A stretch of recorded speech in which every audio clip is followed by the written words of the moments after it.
Alright, at my consignee here in San Antonio, Texas, Sunday the 22nd of December 2024.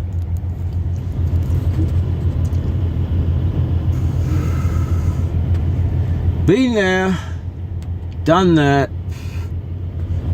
Sucks to be you. I know it. Anyway, so got on the dock, being unloaded right now. See the red light back there. Very tired, very tired. Got some cumulative stuff going on, which I'll talk about, which has led me to this tiredness. The 30th, I don't know what the week is. It's the 22nd of December. In 4 days, it'll be the 26th. It'll be the day after Christmas. Boxing Day, they call that in my home country, Australia. 26th of December. That will be exactly 3 months since I started this deal with the Indian, the slave king, Mr. Dollarhide. I've been free range again this week. You know, what a relief. That's why I'm calling this my reprieve week after 2 very bad weeks where I thought I was done, and probably still will be done, but you know, pretty much like 3-month reprieve week. Who knows where the heck I'm gonna go from here, or how quick the Titanic will sink. I'm just run with the flow for now. I've done a 1,800 odd mile leg out. Each week is a trip, which is a leg out from Northern California to Texas, and then a leg back from Texas to either Northern California or Los Angeles, Southern California. Roughly 1,800 miles each trip. Roughly usually three shifts each trip. 3 days, right? So you do all that in your 70. So been fairly successful with that so far. Last night, only 30 minutes left on my drive clock for that third shift.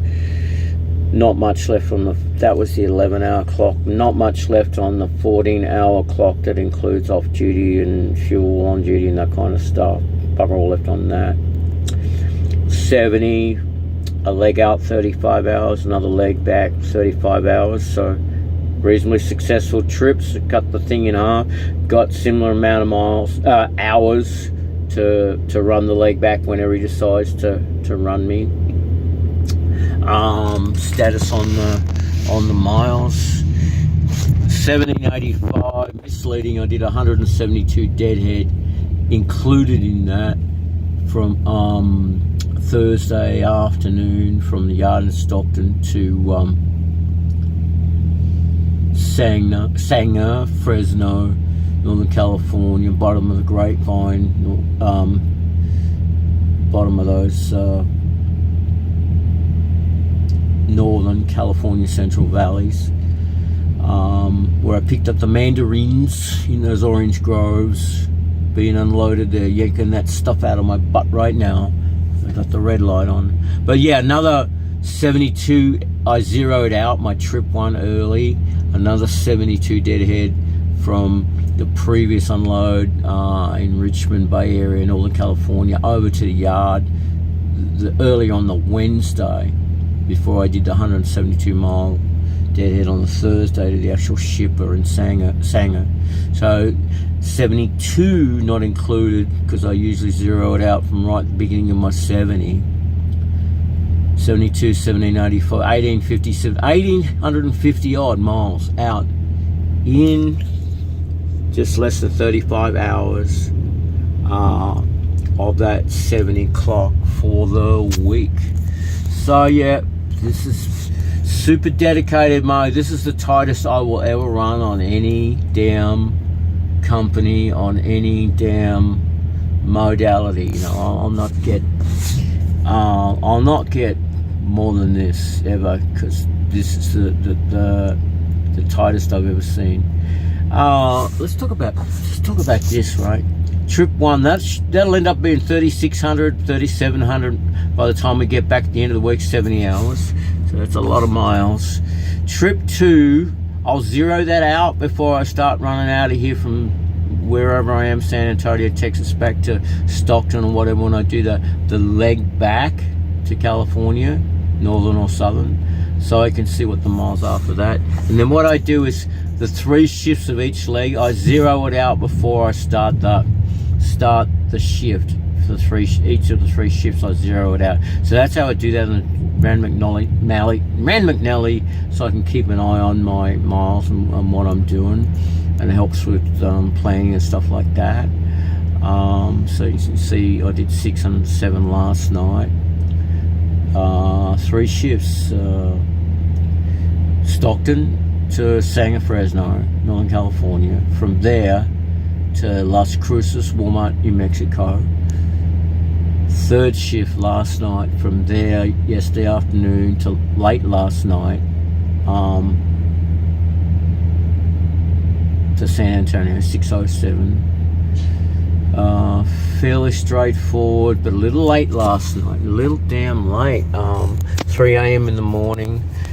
Couple of delays. There was a delay at the shipper, several hours, where that ELD froze, and then there was a delay the next morning at Indio before I even started my official work.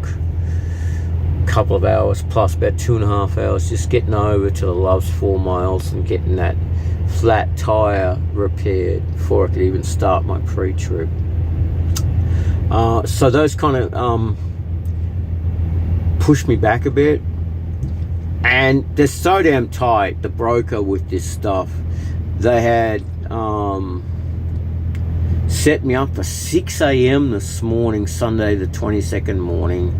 So they rescheduled, probably 3rd shift, I got a reschedule notification from the boss for 10 a.m. this morning. So got here at 3 a.m, appointment at 10 a.m, did the yard move from less than a mile away over to here a bit after 9ish, got on the dock. I was sitting on the dock well before 10 a.m, just now getting unloaded. It's now 10 to 9 Pacific, add 2 hours is 10 to 11, just for 11 Central Texas time. They're supposed to close at 10:30, so my appointment was literally for half an hour before they officially closed, stop accepting trucks. Because through the week, they'll actually they'll do appointments in the dead hours, 3 or 4 o'clock in the morning, but on the weekends, where I've had reschedules due to other issues other times, they close at 10 or 11ish. So I've done this trip successfully. Pretty tight though, only literally 4 hours sleep last night, regardless. That's how tight the stuff is. Very, very tired. I know the last few videos, I think I've sounded a little drony, because building up the sleep depth, I built it up from the couple of things that were going on with the shipper, extension of the load, where that ELD throws for about I think it was 3-something hours. I get confused, but over the last week or so, the trip before, coming out of Arizona and down into the unload for the previous week for Richmond in the Bay Area, I can't remember whether it was 1 or 2 shifts, but the exit 297 up there in Tucson, where I got that 3-hour delay. I mean, again, I just want to reiterate, the ELDs froze. So there's these 3 pieces of this one point. That was a 3-hour freeze, and I had nothing left on my clock by the time I got to, I think it was my desert center, so I had 1 more shift to do. So that was a 17-hour day, when legally I'm only supposed to do a 14-hour day, but my clock didn't violate, my ELD didn't violate. And then a couple of days later, sitting at the shipper on the Thursday, because previous to that it was the Sunday before the Tuesday delivery. Then this is the Thursday. A couple more hours like frozen, so 13 and a half hours actual real clock, another couple of hours, 15 and a half hours, maybe 16 working when I was supposed to do 14 legal. And then again, separate to freezing on the at the Loves, coming over, 2 hour delay there, 2 hour work there.